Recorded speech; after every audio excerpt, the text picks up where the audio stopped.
इस बुनियादी और तारुफ़ी वीडियो में हम स्ट्रेस के बारे में ही बात करेंगे। इससे जो पिछली वीडियो आपने अगर देखी हो तो उसमें हमने स्ट्रेस के बारे में बहुत ही बुनियादी तरीके से बात की, जिसमें हमने सिर्फ ये देखा कि एक एक्सियल डायरेक्शन में फ़ोर्स और एक ट्रांसवर्स डायरेक्शन में फ़ोर्स लगी हुई है और उसकी वजह से जो एक्सियल या नॉर्मल स्ट्रेस और जो शीयरिंग स्ट्रेस पैदा हुई है हमने उसको देखा। उसके अलावा हमने ये भी देखा कि अगर वो प्लेन जिस पर हम स्ट्रेस मालूम करने की कोशिश कर रहे हैं उसका अगर ज़ाविया तब्दील होता जाए तो स्ट्रेस पर क्या असर होगा। आगे बात करने से पहले कुछ बातें तो मज़ीद स्ट्रेस के बारे में। एक तो ये कि ये स्ट्रेस जो है ये फोर्स नहीं है, बल्कि ये इंटेंसिटी ऑफ इंटरनल फोर्स है। इंटरनल फोर्स का मतलब है कि स्ट्रक्चर के अंदर हर पॉइंट पर जो है वो स्ट्रेस पैदा हो गई है और वो कहीं कम है कहीं ज़्यादा है, और उसके पैदा होने की वजह ये है कि एक्सटर्नली उस स्ट्रक्चर पर कुछ लोड लगे हैं। ये स्ट्रेस जो है ये हर पॉइंट पर अलग अलग है, यानी कि एक ही जगह से अगर कोई क्रॉस सेक्शन काटे तो क्रॉस सेक्शन में वो यूनिफॉर्म भी हो सकती है और ज़रूरी नहीं है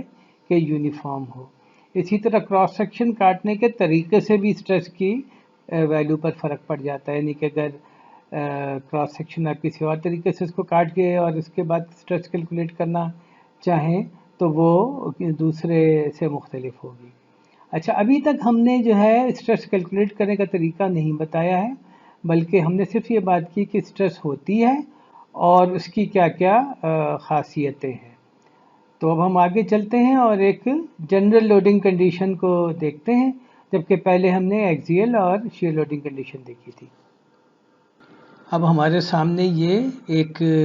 जनरल सी शेप का स्ट्रक्चर है जिसमें बहुत सारी फोर्सेस लग रही हैं, जैसे कि ये एक बेंडिंग, एक ये मोमेंट लग रही है, ये कुछ प्रेशर इस जगह पे लग रहा है यहाँ से यहाँ तक, ये 3-4 जो हैं ये कंसंट्रेटेड फोर्स लगी हुई हैं और ये सरफेस पर जो है शीयरिंग फोर्स की तरह की फोर्स लगी हुई है। अब हम डिफ़ाइन करते हैं स्ट्रेस एक ख़ास पॉइंट पर। तो स्ट्रेस का जो डेफिनेशन है वो वही है कि इंटेंसिटी ऑफ इंटरनल फोर्स, और ये डिफ़ाइन इस तरह होगा जो कि यहाँ लिखा हुआ है कि हमने कि stress is equal to limit delta A tends to 0 delta F over delta A, यानी कि ये जो इंटरनल फोर्स है delta F over delta A उस वक्त जबकि लिमिटिंग केस में जहाँ डेल्टा ए छोटा होते होते एक पॉइंट बन जाए, उस पॉइंट का नाम पॉइंट ओ है। तो जिस तरह यहाँ हमने लिखा कि stress at point O is defined as the intensity of internal force at point A, तो ये फिर स्ट्रेस की डेफिनेशन हो गई। लेकिन ये स्ट्रेस की डेफिनेशन मोस्ट जनरल जिसको हम कहते हैं वो है। डेल्टा एफ को हम गौर से देखें तो डेल्टा एफ है किसी अपनी ओरिएंटेशन पर है, तो हम इसके जो दो कंपोनेंट ले सकते हैं, और ये ध्यान में रखें कि डेल्टा एफ अभी एक वेक्टर है, तो ये फोर्स वेक्टर है, तो इसके जो दो कंपोनेंट हम इस तरह लें कि एक कंपोनेंट जो है वो नॉर्मल हो हमारे क्रॉस सेक्शनल एरिया पे, और दूसरा कंपोनेंट जो हो वो क्रॉस सेक्शनल एरिया पर ही जिस तरह कहें लेटा हुआ हो। तो उनको हमने नाम दे दिए डेल्टा एफ एन और डेल्टा एफ एस। एन से तो नॉर्मल की वजह से एन का नाम दिया, और एस का नाम हमने इसलिए दिया कि ये इसकी नेचर शेयरिंग है। तो अब हम नॉर्मल स्ट्रेस और शेयरिंग स्ट्रेस इस तरह डिफाइन कर सकते हैं कि normal stress sigma N is equal to limiting case delta A tends to 0 delta F N, N पर ज़रा गौर कीजिए, डिवाइडेड बाय डेल्टा ए, और शेयरिंग में उसमें हमने इसको नाम दे दिया सिग्मा एस का, टाउ का नाम भी दिया जा सकता है। तो लिमिटिंग केस में जब डेल्टा ए जो है वो टेंडिंग टुवर्ड्स 0 तो delta F S over delta A. इससे ये पता चलता है कि जो हमने डिफ़ाइन किया है कि स्ट्रेस जो है वो एक पॉइंट प्रॉपर्टी है, पॉइंट से हर पॉइंट पर डिफ़र होती है, तो इसलिए हमने इसको लिमिटिंग केस में डिफ़ाइन किया है कि अब ये सिग्मा एन जो है वो एक पॉइंट प्रॉपर्टी है। इसी तरह अगर आप इसको देखें तो डेल्टा एफ एन, जिस तरह मैंने कहा था, ये फोर्स है और ये डेल्टा ए ये एरिया है। तो स्ट्रेस जो है वो बेसिकली अपनी नेचर में फोर्स पर एरिया वाली चीज़ हमेशा रखेगी और ये इसकी यूनिट में भी ज़ाहिर होता है। और ये चीज़ आप अपने दिमाग में भी अच्छी तरह क्लियर कर लें कि जहाँ कहीं भी स्ट्रेस की बात आए तो आपके जहन में ये होना चाहिए कि ये एक तरह का फोर्स ओवर एरिया टाइप की चीज़ है। जिस तरह हमने कहा कि इंटरनल फोर्स की एक अपनी आर्बिट्ररी डायरेक्शन है, मगर हम चाहते हैं कि इसको हम किसी प्रॉपर एक्सिस सिस्टम के तहत से ले आएँ। तो जिस तरह पिछली स्लाइड पर मैंने दिखाया था कि हम उसको नॉर्मल कंपोनेंट और शेयरिंग कंपोनेंट में हम इसको दिखा सकते हैं। और शेयरिंग कंपोनेंट जो है उसको फिर हम दो और फोर्स में रिजॉल्व कर सकते हैं। एक हमारे लेट से जिस तरह ये वाई एक्सिस है उसके डायरेक्शन में और एक जी एक्सिस के डायरेक्शन में। और जबकि जो नॉर्मल फोर्स का कंपोनेंट है वो तो पहले ही हमने लिया था नॉर्मल डायरेक्शन में, जिसके साथ हमने अपना एक्सिस सिस्टम एक्स को अटैच कर दिया है। तो अब आप इसकी ज़रा थोड़ा सा नेमिंग कन्वेंशन भी गौर करें। डेल्टा एफ एक्स का मतलब ये है कि ये एक्स डायरेक्शन में, ये वाला जो एक्स है इसका मतलब है कि ये वाला जो फोर्स कंपोनेंट है ये एक्स डायरेक्शन में। इसी तरह इधर अगर देखें तो ये वाला कंपोनेंट वाई डायरेक्शन में है, और अगर इधर देखें तो ये वाला कंपोनेंट ये जी डायरेक्शन में है। तो ये जो पहला जो सफिक्स है एक्स जो कि कॉमन है तीनों में, ये बताता है कि जो हमारी प्लेन है जिस पर हम स्ट्रेस की बात कर रहे हैं वो कौन सी प्लेन है। चूँकि प्लेन जिस तरह डिफाइन होती है तो प्लेन से जो नॉर्मल निकल रहा है या अगर निकालें हम तो वो एक्स डायरेक्शन में है, तो इसको हम एक्स प्लेन कहेंगे। तो ये जो पहला सबस्क्रिप्ट एक्स है वो ये बता रहा है कि ये किस प्लेन पर ये फोर्सेस हैं, और जो दूसरा सबस्क्रिप्ट है वो ये बता रहा है कि ये किस डायरेक्शन में है, यानी कि एक्स डायरेक्शन में है, वाई डायरेक्शन में या जी डायरेक्शन में। अगर हम ये प्लेन किसी और एंगल पर कट करें जैसे कि हमने यहाँ दिखाने की कोशिश की है तो उस प्लेन का नाम फिर कुछ और होगा। तो इस केस में जो पहला सबस्क्रिप्ट अगर हम इन फोर्स को भी बनाएं तो पहला सबस्क्रिप्ट चेंज हो जाएगा, वो अकॉर्डिंगली जो भी एक्सिस सिस्टम होगा उसके तहत जाएगा। इसके बारे में हम आगे जाके भी बात करेंगे। अच्छा, अब जब हमने तीनों कंपोनेंट फोर्स के इंटरनल फोर्स है उसके हमने दिखा दिए, तो जब हम उसकी डिफ़ाइन करेंगे अपनी लिमिटिंग कंडीशन में delta F X X over delta A, delta F X Y over delta A और delta F Z X over delta A अपनी प्रॉपर उसमें लिमिटिंग कंडीशन में, तो ये sigma X X, sigma X Y और sigma X Z का नाम इनको हम देंगे। इसका मतलब है जो इंटरनल फोर्स है और जिससे हमने इंटरनल स्ट्रेस निकाली हुई है वो किसी भी एक प्लेन पर और एक पॉइंट पर तीन होंगी, जिनमें एक जो है वो नॉर्मल नेचर की है और दो जो हैं वो शेयरिंग नेचर की हैं। और शेयरिंग नेचर की जो है सिर्फ एक्स वाई सिस्टम की वजह से ये दो हैं, वरना असल में ये एक ही शेयरिंग स्ट्रेस है और वो डेल्टा एफ एस जो हमने पहले दिखाया था ये उससे निकली है। अच्छा, हमने जिस तरह कहा कि स्ट्रेस की वैल्यू चेंज हो जाती है किसी भी पॉइंट पर जब हम वो प्लेन जो उस पॉइंट से गुज़र रहा है उस प्लेन की ओरिएंटेशन हम तब्दील कर दें। तो इसका मतलब ये हुआ कि अगर एक पॉइंट पर हमें स्ट्रेस कैलकुलेट करनी है तो फिर हमें जो है ना बेशुमार प्लेन उससे गुजारनी पड़ेंगी और हर प्लेन पे बताना पड़ेगा कि इस प्लेन पर स्ट्रेस की ये वैल्यू है, इस प्लेन पर स्ट्रेस की ये वैल्यू है, इस प्लेन पर स्ट्रेस की ये वैल्यू है। और चूँकि एक पॉइंट से आप लामहदूद प्लेन गुजार सकते हैं तो अब इसका मतलब हुआ कि हमें लामहदूद स्ट्रेस की जो वैल्यू है वो चाहिए। लेकिन खुशकिस्मती से ऐसा नहीं है। अगर हम किसी पॉइंट से सिर्फ तीन प्लेन गुजारें, शर्त यह है कि वो तीनों प्लेनें आपस में